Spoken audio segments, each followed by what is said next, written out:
Disabilities have been a topic of conversation for many years. About 1 in 6 people in the entire world, around 1 billion of us, have disabilities. I am one of those 1 billion people. I suffer from things like apraxia, which is a motor function disorder which affects my speech, my general motor skills, and my fine motor skills, making it harder to do some tasks than others. We have discussed disabilities several times during this class. We've had a scholar series on it. During the scholar series, the professor discussed quite a few things. She discussed how people were rejected from the United States because they had disabilities. They also talked about how class, race, and gender combined to influence what was disabled and what was not. And they discussed how World War II had a massive effect on the view of disabilities.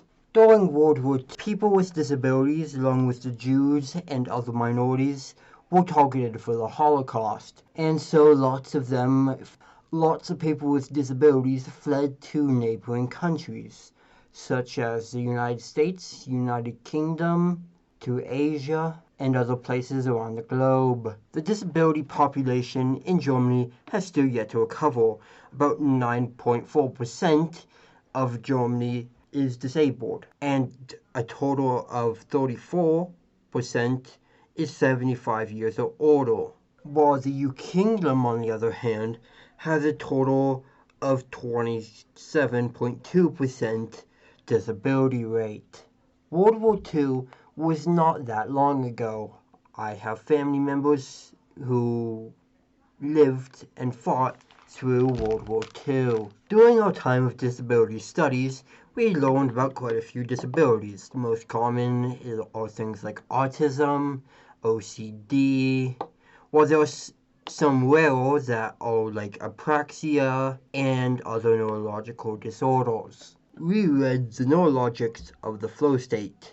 The connection between disabilities and the flow state is kind of the opposite of these freak shows that happened in the 1950s. And the flow state is kind of built off the freak shows, because you want to be in the flow state when you're flying a plane, but I don't want my engineer to be in the flow state because he might miss some details. And this wraps us back to a theory in disability studies where disabilities is based on the culture you live in, where it is not a biological fact, it is you're not disabled because of your biology, you're disabled because society refuses to accommodate you. Although there are many issues with this theory, it can be true in some circumstances, like the flow state, like wheelchairs, like speech disabilities, etc., etc. My personal experience is that no matter how much accommodation I get, my disabilities are still plenty real. You can hear it in my voice, the way I pronounce real. You can see it in my motor skills. You can see it how I'm clumsy with things. Although accommodations have been very helpful, I go to DSS to take my tests. I was in speech therapy for about 12 years of my life. At 19, that's still over half of my life, around 3/4. In conclusion, disabilities are a combination of our biology and time and place. As in some societies, the ability to heal is very important, while in some societies, the ability to heal is not very important. Like being able to heal is very important as a doctor, as you must listen to patients' lungs, patients' heart to sense anything wrong.